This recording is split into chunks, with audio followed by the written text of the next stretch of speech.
Your Instagram marketing strategy isn't working as well as you want right now because things have changed, but nobody told you, and that's not cool. But the fact is that what used to work even a few months ago is dramatically different than the strategies and tactics that we're seeing succeed on the platform right now. The good news is you're here right now, and I'm gonna be giving you the goods on exactly what's working on Instagram right now. I'll show you what's hot, what's not, and what you may already know but might have forgot. That rhymed, didn't it? For example, Instagram is a photo sharing site, right? Wrong. Even the head of Instagram, Adam Mosseri, has come out and said that video, not photos, is what Instagram is now focused on. Today I actually want to talk a bit more about video. And I want to start by saying we're no longer a photo sharing app or a square photo sharing app. Okay, so you can just make a couple videos and upload them to Instagram and you'll do okay, right? Wrong again. Whoa, sorry, that was a little harsh. What I mean is that it's a lot more complicated than that. For example, you can upload videos as a post, as a story, as a reel, or go live. And each of those has its own advantages and disadvantages, but there is one that's pretty much dominating all others right now. Here's the deal. Only a very small percentage of businesses ever manage to figure out the key to Instagram's success and the secrets that'll allow them to reach more people, build a massive audience of loyal fans, or create million-dollar generating campaigns. So here are 10 Instagram marketing strategies for small businesses, so you can better use the platform to connect and convert your ideal customers and clients. Also, a big thank you to $1.80 for sponsoring this video, but more on that later. For now, let's dive right into the tips, starting with tip number 1, optimize your bio. Now I appreciate this sounds like pretty basic information. I mean, optimize your bio? Isn't that kind of marketing 101? And well, yes it is, but common knowledge isn't always common practice. And this is why the very first thing you need to do is take a look at your Instagram bio and make sure that it clearly reflects what you do and who you do it for. I couldn't even begin to tell you the dozens and dozens of different bios that I've been sent over the years by clients and by students where I've gone to them and I've really been confused. I mean, I know these people, and I still can't figure out what they're trying to do with their Instagram bio. This is why one of my biggest rules when it comes to marketing is that you always want to prioritize clarity over creativity. First impressions matter, so make sure that you're making it very clear what you do, who you do it for, and why someone should follow you or stick around for what you've got to offer. Also, never forget to include a CTA, or call to action, which is that link in bio that guides people towards what you want them to do next. Now, one of the most controversial points in that link in bio when it comes to Instagram is should you link them to something like a link tree or a multiple link database, which is essentially just fancy talk for saying a place with a whole bunch of other links. My argument is pretty much always no. Now, there's a number of reasons for this, including direct response marketing principles of always having just one call to action, as well as psychological principles, something known as the paradox of choice, where you give people too many options and they tend to pick none. But if you can focus on just that main entry point into your funnel or into your business, that's probably going to do significantly better than overwhelming people with all kinds of options that may or may not be relevant to them. Tip number 2 is to make sure that you have a brand plan. Now, the way to develop a brand plan for Instagram is to follow the 3 C's of consistency, clarity, and congruence. So let me explain those now. Consistency simply means that you're consistent with your content as well as with your engagement on the platform. So are you regularly posting content, and are you regularly responding to DMs and to messages that you get? We've all seen the websites with the links to social media, and we've clicked on them and we found an abandoned Twitter page from 2015. That ain't good for business. So if you're making the commitment to double down on your Instagram marketing efforts, then make sure that you're carving out the time and the money and the energy to do so appropriately. Next, it's clarity. And again, just like with the bio, this is where you want to be crystal clear about what you do and who you do it for and how you help and what kind of content that you talk about and provide. Also, make sure to take a look at your brand guidelines or your overall style. Is there a consistent theme or aesthetic on your page? Does it look good? And then there's congruence, which is essentially making sure that what you say and what you do and what you post and what you talk about and the value you provide, that it all works together, that it all makes sense. Of course, the best way to do this is to have some set of established brand guidelines. I'm not talking about a fancy 400-page document with all kinds of different graphics and images and logos for your business. Well, if you have one, that's fantastic. Nope, instead I'm talking about just a few simple rules about what kind of colors you'll use, what kind of fonts, what kind of content, what kind of frequency and posting schedule you're going to stick to, and then try to stick to it as closely as possible. All right, tip number 3 is one of the most important and certainly the biggest change that we've seen when it comes to what's actually working happening on Instagram right now, and that's finding that balance between feed and reels and stories as well as lives. Now, in the good old days of Instagram, well, we basically focused on feed and on stories. So we had our regular posts that we did, and then we had our stories for our short-term content. Those were the good old days. But things have changed. Instagram has released new features, they've removed old features, they've updated other features, and they just keep messing things around. But that's how it's always been, and kind of how it's always gonna be. So if you can't beat them, join them. And here's how to join them. All right, so first up is your feed, and this is the main page, the main post that someone sees when they visit. And the term that I like to use here is real good. So essentially, you've taken some time, you've designed a decent post or a decent carousel, and you're kind of putting your best foot forward. Then you have stories. These are what I call real time because they're used for less produced and more authentic, kind of behind the scenes footage of what's going on in real time. Then you have lives, and I call these real authentic. It doesn't quite have the same ring to it, but it works. Essentially, the beauty of going live on Instagram or basically any other social media platform is that it is truly authentic because it's happening live, which means you can't fix slip-ups or mistakes, or if you feel a bit off or you say the wrong thing, and people like it. It's more natural. But then we have Reels. And Reels, my friend, this is where you want to pay attention. You see, it's no secret that short-form vertical video content has kind of taken over in the past few months, maybe even a year or so. Now, it could be argued who stole what feature from what different social media platform, whether it was Instagram stealing from Snapchat, or YouTube stealing from Snapchat, or TikTok stealing from Snapchat. Whatever the case, doesn't matter who started it, matters where we're at right now. Clearly, TikTok has become a power player, YouTube now has their YouTube Shorts, which is their short-form vertical video, and clearly Instagram has Instagram Reels, which has become the dominant player and the dominant platform or dominant placement, feature, tool?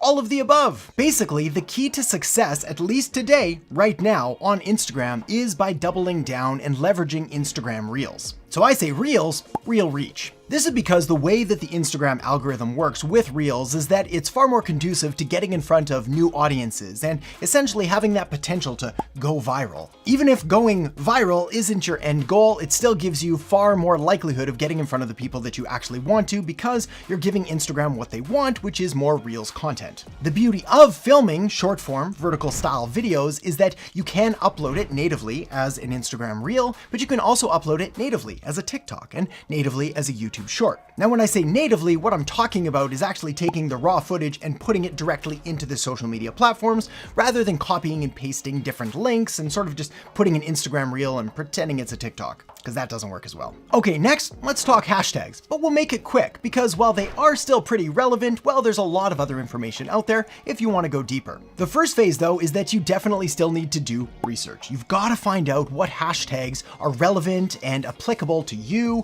to your business, to your industry, as well as, most importantly, to your target market. So essentially, what are the terms that they're looking for? And then you need to use those. I know, it's not very profound, but like I've said before, common knowledge isn't always common practice. So you've got to make sure that you're applying this and actually using the hashtags that your target market is using and not just the ones that you think might work best. The data's there, you just got to look for it. The flip side of this is that you also want to include variety and essentially test out different kinds of hashtags. So you can tap into different sentiments and different trends as well as different segments of the market. Next, let me give you a little tip about shortcuts and a way to use them to quickly auto-populate all kinds of different hashtags in only a few seconds. All you really need to do here is go into your mobile device or your tablet or even your desktop computer and look for different shortcuts that are available, and then you can pre-write text. So essentially you can copy out your most popular or most common hashtags, give them a bit of a short code, and then all you need to do is type a few keys and it auto-populates for you. All right, tip number 5 is to leverage micro-influencer marketing. Now, it's no secret that with the rise of the creator economy and the increased spending and budget allocations toward influencers and influencer marketing, well, clearly this is becoming a more established path to growing your business. But it's also getting more expensive as it gets more competitive and as people realize that influencers are actually helping to drive revenue for the businesses they promote. But there's still a smaller segment of the market that you can tap into, known as micro-influencers, and in many cases, they may be just as, if not more valuable for your business. Now, a micro-influencer is essentially someone with reach, someone with an audience that you want to tap into, but is at a smaller scale than the larger, big household names that you may know. The beauty here is that they typically have a very very niched and very specific audience, and they've probably not been approached by larger brands, which means that you can get in there for pennies on the dollar. I mean, if someone has never worked with a large brand before, they may be willing to provide you with a shout out simply for an exchange of services or products or merchandise or materials or anything like that. On the topic of leveraging other people to help with your marketing initiatives, let's talk about tip number 6 next. And tip number 6 is all about using UGC, or user-generated content. User-generated content is one of those fancy marketing terms that pretty much just says exactly what it sounds like, where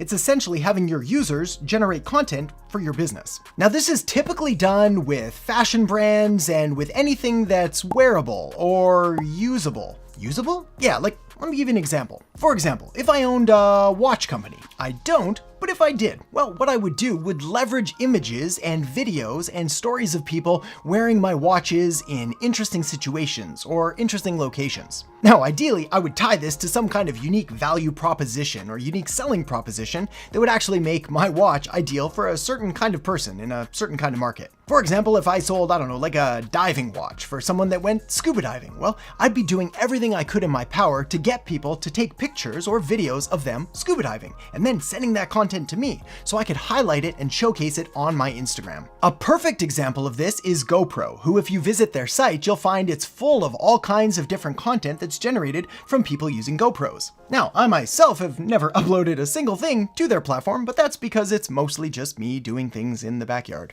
which is kind of boring. All right, tip number 7 is all about leveraging Instagram DMs, or Instagram direct messages. Now, here's the thing with the Instagram DM. It is an absolutely fantastic way to connect with people that you want to start a relationship with, that you want to engage with their content, that you want to provide value to, but please, for the love of all things holy, don't spam people. There is a way to do networking properly. There is a way to introduce yourself without spamming someone. And there is a way to comment on someone's posts and to send them a message and to congratulate them or to provide value without looking like you want something immediately in return, which, let's be honest, people can see right through. The big point here is that a lot of business actually takes place through direct messages and through contact and communication with your market and with your customers. So much so that there's even a brand or business statement around this term known as it's going down in the DMs, which basically just says that stuff's happening in the direct messages. And that leads me perfectly to this video's sponsor, $80. $80 is a software based on the $80 strategy coined by entrepreneur and marketer Gary Vaynerchuk. Basically, it's an engagement strategy that encourages users to go onto their Instagram account and leave their 2 cents on 9 posts across 10 relevant hashtags, which equals 90 comments a day. But that's a lot of work. So the purpose of the software is to help you do this all a whole lot easier by creating a space to set up hashtags for posts to comment on, track comments, and analyze growth.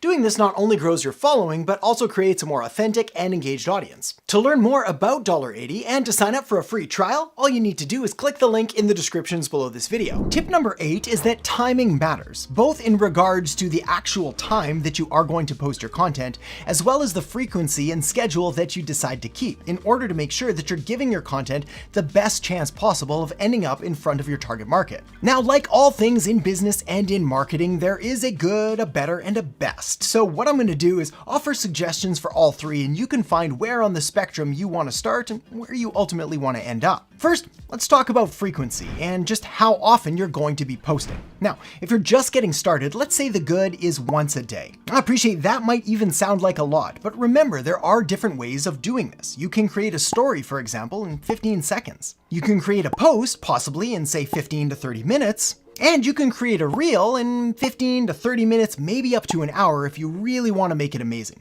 But you don't have to. But if you've got a little bit of extra time and money and energy, well, my suggestion is to upgrade to the better and possibly even the best of posting a couple times a day. I'm not saying you need to put out 3 reels a day, 2 posts, and 15 stories, but hey, I mean, if you can, probably won't hurt. But a reel a day is a really great place to start. A post every day or 2 is good, and a few stories scattered throughout the day can really go a long way in helping you to build an authentic and engaged audience. Next, let's talk about when the best time to post is. Now, full disclosure, this is going to vary depending on your business and your market and your industry, as well as the time zone and the area that you're located, and most importantly of all, your audience is located. So take all of this as what it is, which is a general guide and a really good place to start, but then make sure to analyze your analytics. kind of redundant. And figure out what works best for you. For most businesses, in most markets, and most industries though, these are good times to post.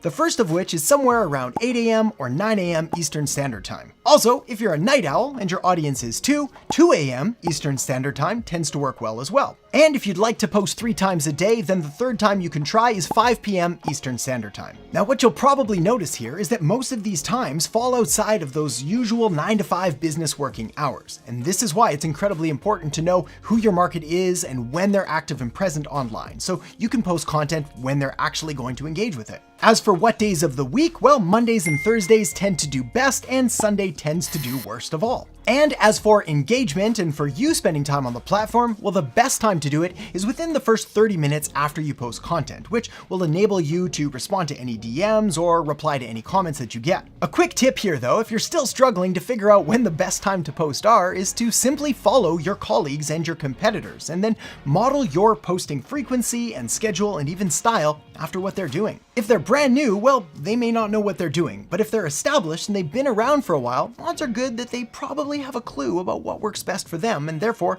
what might also work best for you. On the topic of your audience though, let's talk about tip number 9 next, which is all about demographic details. So what kind of people are using Instagram? Well, as you probably already know, most people. In fact, the odds are good that you personally use Instagram, you know people that use Instagram, and you know of other people that use Instagram. But we can get more specific. So, 61% of Instagram users fall between the ages of 18 and 31. And depending what statistic you look at, some are showing that most users of Instagram, around 69%, fall under the ages of 35 and under. There's a pretty even split between males and females, although it edges out slightly more towards the female demographic.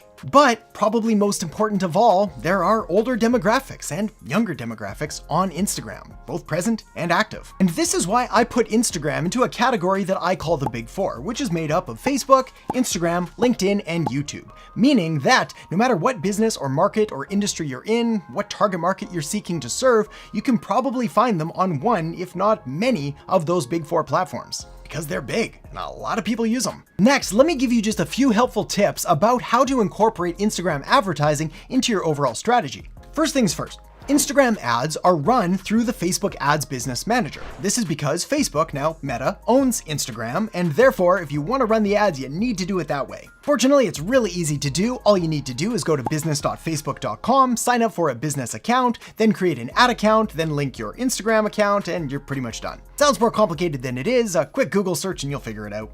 Now, the trick with Instagram advertising is to know that if you do want to run ads, you want to do it properly and set it up like I've just talked about through the Facebook Ads Manager, because it gives you just so many more different options in regards to optimizing it and targeting and placements and everything involved. One of the biggest and most important rules when it comes to advertising is making sure that you've really dialed in your ideal target market, really figuring out who is that ideal customer avatar, their demographic details like age, gender, income, and occupation, their geographic details like what city or state or province or country they live in, and what psychographic details like what are their attitudes and their values and their interests and their beliefs. Once you've got that dialed in, well, then you can start to work on the offer that you're going to be putting in front of them. So think about what can you do and what kind of offer can you make that's compelling and interesting and actually going to get someone to take action. Then you can decide on what kind of placement is going to work best. You can run it as a story, you can put it in the feed, or you can run it, like I would suggest, as a reel. You see, just like reels are getting almost an unfair advantage and an extra push in the Instagram organic algorithm, well, they're also getting some pretty decent results through the advertising platform as well. So whether you've been running Instagram ads for any length of time and you've not fully pursued Reels yet, now's probably a good time. And if you're just considering kind of dipping your toes in the water and testing them out, well, the best place to start is probably with an Instagram Reel ad. All right, now tip number 11, which is a bonus tip for you. You see, I recently came across a statistic that said just 0.1% of people only use Instagram. Now, I admit, I had to read this twice to figure out what exactly they were saying, but essentially the takeaway is that of the people that use Instagram, well, just 0.1% of them use Instagram alone, and 99.9% of them use some or many other different social media platforms. Sometimes it's Facebook, sometimes it's Twitter, sometimes it's YouTube, but in only 0.1% of the time, it's It's just Instagram. This is why you need to create a social media marketing strategy that works across multiple different platforms. So to help you do just that, I've linked up a video right here that's going to give you a step-by-step guide on how to create a social media strategy. So make sure to check that out now, and I'll see you in the next video. Is what happens after you post your content, and this is really what separates the amateur social media marketers from the pros.